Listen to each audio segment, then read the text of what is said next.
Good evening, YouTube. You guys are now watching another segment of the TheCaliEffect. Today, for Destroying the Meta, we're going to be doing Marcel Burries. I'm not 100% sure if that's how you say his name. I'm sorry, I only know how to interpret Blackanese. We're going to be destroying his Lightsworn deck profile. Now, as you guys can see, first and foremost, I am not having any side deck whatsoever. Why? Why does it keep doing that? Take me back to desktop. Because side decks are extremely irrelevant when it comes to destroying the meta, because anybody else will be playing any different side deck. It's really dependent on your meta. But with that being said, let's get down to the deck profile. He ran 3 Judgment Dragons, 1 Blaster, 2 Light Ray Diablos, 1 Tempest, 1 Redox, 1 Gareth, 1 Jane, double Raiden, double Lila, Aaron, triple Wyvern, Honest, and triple Lumina, Curry Bandit, 2 copies, and Minerva and Rainbow Karibo. Now, one thing I want to point out is why the hell is he running Honest? I mean, you're pretty much sacking the game. If I'm sacking the board, I probably drop Honest for some consistency, because I want to open up sacking, and if I'm not sacking, I really don't care about battle, mainly because I can blow up the whole world. But hey, to each his own. Honest is still a really, really good card. Down to the spells, triple copies of Solar Recharge, double copies of Soul Charge, one charge of Light Brigade, double Forbidden Lance, which is really good for when you need to protect your opponent against a huge amount of back row. You summon your Judgment Dragon, activate the effect, they go Trap Trick, Trap Hole Nightmare, you chain Forbidden Lance, and you keep on going. As for traps, he's running double copies of Phoenix Wheeling Blast, Breakthrough Skill, and 2 Needlebug Nest. Now, as you guys can see, like I said, I would not be running Honest, because he's running 2 copies of Curry Bandit, 2 copies of Needlebug Nest. He should be able to cycle through everything, and really shouldn't even need the Honest to get to the field. But hey, to each his own, like I've once said before. This deck is extremely built on sacking the opponent. If Dragon Rulers did not exist, this deck would not exist, because that's how sacky the deck can be. It does have a lot of extensive plays via the Dragon Rulers, but if you were to take out the Dragon Ruler counterpart, then the deck would be extremely vulnerable to a lot of other plays. That being said, it'll be easy to dissect it, and there's just so many options in main board and in sideboard that we'll be discussing. As for extra deck, he ran 1 copy of Star Eater, 1 Ally Justice Decisive Armor, Leo, Crimson Blader, Michael, Black Rose, Felgrand, Double Draco Sack, Big Eye, 101, Exciting, Lavable Chain, Anganir, and Tim Tempo. Tim Tempo was really, I can only assume Tim Tempo was for Ophion, because your opponent opens up Ophion and you're kind of stuck. But if you can make a rank 3 Tim Tempo, detach that other material, you really don't care about the Pandemic, you can basically go off from there. So I really feel Tim Tempo inside of that deck. Double Draco Sack, I assume he have a room. I can't imagine him making too many 7 plays, like going double Draco Sack, but if you could, it's there, and he does have the room. Now, before we even get to the cards, we will be sideboarding for him. He's already mainboarding some of the sideboard options you can against them. Rainbow Karibo completely stops the monsters in its tracks that are attacking directly. And even when your opponent targets one of your monsters like Lumina for an attack and you need to protect it, Rainbow Karibo does come in handy. It's just a really, really good card. Also, he's running Crimson Blader. Crimson Blader will completely shut down this deck. If you run over any of his monsters that need to be run over, for example, a Breakthrough skilled Curry Bandit that's just sitting there, you run over that Curry Bandit, you will probably win the game, because after that, you should be able to gain enough advantage to summon more monsters from the hand, field, or whatever to win the game, because he won't be able to make a comeback through his Dragon Rulers or his Judgment Dragons or whatever. The next thing is Ally of Justice Decisive Armor, which quickly punishes light players. If you guys don't know what it does, I'll read it off. Once per turn, if your opponent controls a face-up light monster, you can activate one of these effects. Select 1 set card or your opponent controls, destroy it. Send 1 card from the hand to the graveyard to destroy all spell and trap cards your opponent controls. Send all cards in your hands to the graveyard, look at your opponent's hand, and send all light monsters in their hand to the graveyard. Then inflict damage to your opponent equal to the total attack of the opponent's monster sent to the graveyard. Now, the first 2 effects are okay, but the last effect, to completely destroy the opponent's hand, because he's playing a light deck, you should be able to hit every card in his hand, and then inflict damage to the total attack. If my opponent has 2 Judgment Dragons, that's more than likely going to be game, because he's a 3,300 beater monster. Judgment Dragon's going to inflict 6,000 points of damage, so that right there is a game ender. Decisive Armor is a pretty good card in that aspect. Now let's get to the one of the million sideboard options that we could run against this guy. As you guys can see, you probably can see the whole thing, which I really don't care. Now, Skill Drain is amazing against Lightsworns, period. It's mediocre against the Dragon Rulers, but it stops the main part of the Lightsworns. You do not want your opponent to summon Judgment Dragon and blow up the whole field and ruin your day. You just don't want it. It's really hard to deal with them when they have so many answers. So if you can shut off one of their biggest answers, which is Judgment Dragon, the ability to blow up the whole world, then you probably should be fine. You'll have to deal with the Dragon Rulers, but hey, you pick your poison. Would you rather deal with a monster with 3,000 attack blowing up the whole world, or would you rather deal with Dragon Rulers on the field that really can't do much? They can't go into Big Eye, they can't go into Draco Attack. That's fine. And especially if you time this right, or if you open it first turn, you'll probably essentially win because the Lightsworns cannot mill off their cards. Now, granted, he is running Forbidden Lance for certain series, but he's only running 2 Forbidden Lance. So if you are siding in or main boarding Skill Drain, I suggest you main board at least 2 or sideboard at least 2 to stop him from doing whatever he wants. Skill Drain is a really good card in that aspect. You just have to watch out because all of his monsters do become beaters, and you will need some spells and traps to back that up. Next will be a card that's rising in popularity. I love this card. I love the artwork. Different Dimension Ground. Now, Different Dimension Ground reads, this turn, any monster sent to the graveyard is removed from play instead.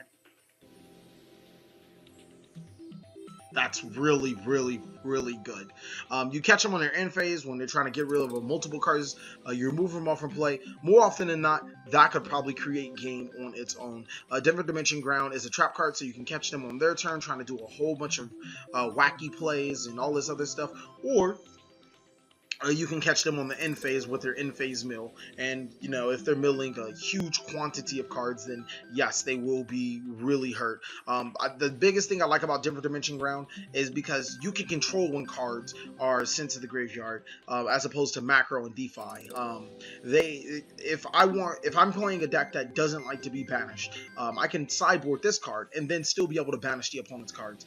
This card is extremely good, and I obviously did not list Macro, DeFi, and the obvious choices for that reason. Next will be Stillstorm Roach. Now, Stillstorm Roach only works against the Judgment Dragons, but like I said, and Diablos. But like I said, if you can stop one part of the deck, you probably win. And you probably want to stop those Judgment Dragons because those are the most peskiest. If you're opening up, or not opening up, if you're going into mid to late game and you're scared of your opponent, you know, just doing all the stuff they normally do, summon a Stillstorm Roach with some back row. That will essentially win you the game, because if you can stop the Dragon Rulers, his last resort plays will be Judgment Dragons. You can stop the Judgment Dragons with Stillstorm Roach, perfectly fine. If all else fails, you got to think of it in this sense. There's no other card better than Stillstorm Roach at stopping, there's no other X-Seed better than Stillstorm Roach at stopping mass amounts of summoning that don't have an effect, because Stillstorm Roach essentially waste 2 monsters, but you get to stop 2 cards. You get to stop 2 of their Judgment Dragons. You get to stop 2 of their Diaboloses, as opposed to one of your traps that is set that only can stop one of them at any given time. I also didn't mention Vanity's Emptiness because it's obvious reasons. Black Horn of Heaven is another great card against the Lightsworns. The Judgment Dragons, and also the X-Seed plays, but excuse me. But that's an obvious given. Like, if you guys are catching the point, I'm putting obscure cards in here. Next will be Ally of Justice Cycle Reader. Now, Cycle Reader is amazing in the Bujin matchup. It's amazing in the Hat matchup sometimes, and it's really, really, really good in the Lightsworn matchup because it just screws with their plays extremely well. That, and it's a tuner. A lot of decks that can abuse the fact that Cycle Reader is a tuner should play it. It's just a really good card. You catch the opponent with 2 Lightsworns in the graveyard, you banish them. You catch your opponent trying to activate Wyvern's effect, you banish them. Wait, does that work? I have to check that out. I have to look that up to see if that works. But Cycle Reader is just a really sneaky card. It's a double DD Crow for Lightsworn, so you guys should practically know how to use it. Next would be Soul Release. Now, Soul Release is just that. You remove from play 5 cards from their graveyard. That's all 5 of their Judgment Dragon targets. That's their Light and Dark Dragon, or their Light and Dark Dragons if they're targets, if they're running BLS or any of that other stuff. You remove the Dragon Rulers, and the Dragon Rulers can't be summoned. If you remove their dragons, then they can't summon the Rulers. And if they can't summon the Rulers, then they can't get their JDs that they banished with Wyverns. So then they're just sitting there. Soul Release removes 5 of them, so it gives you a lot of options. Fossil Dyna, backed up by Miraculous back row, is GG. If they can't get over Fossil Dyna, they can't win, because Fossil Dyna prevents them from making their big plays. If you guys are catching the trend, preventing them from making their big plays is crucial to winning. Next will be Necro Valley, which I feel is the most superior choice. If I'm sideboarding cards, it'll probably be Necro Valley. Let's take a look back at his deck. In order for him to make plays, he has to banish.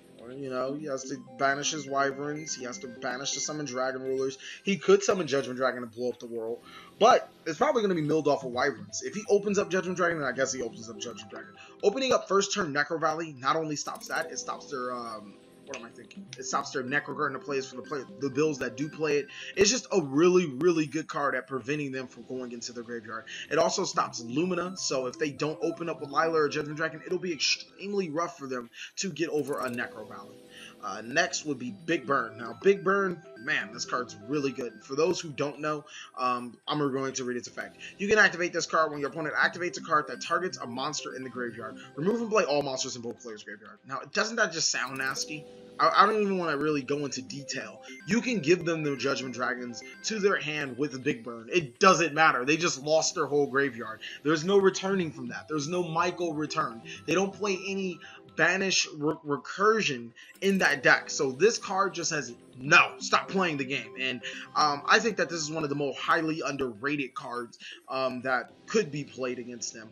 Granted, it is a little situational. It has to target a monster in the graveyard, so your opponent will probably have to go Lumina, discard to target, or anything like that. And then, but Big Burn completely just says, no, you can't play Yu-Gi-Oh! Lightsworn player. So you really have to appreciate that aspect. Last would be, I believe, is one of the most solid cards for Lightsworn is Kaiku, the Ghost Destroyer. Now, Kaiku is not only a mini Necro Valley, but Kaiku also removes cards from play, such as their Lightsworn counterparts, anything else. So not only does it prevent the opponent from summoning the Dragon Rulers, it gets rid of the stuff that they would need to summon the Dragon Rulers or to summon Judgment Dragon or whatever they could do. I really like Kaiku, the Ghost Destroyer, in that aspect. But with that being said, there are just so many options to side against Lightsworn. It's not even funny. I'm pretty sure anybody can find certain cards that will fit for your deck that you can side against Lightsworns and others. With that being said, thank you guys for watching another segment of the TheCaliEffect. Since I said there's so many, you guys post would you side against Lightsworn. Please like, comment, subscribe, but most of all, enjoy.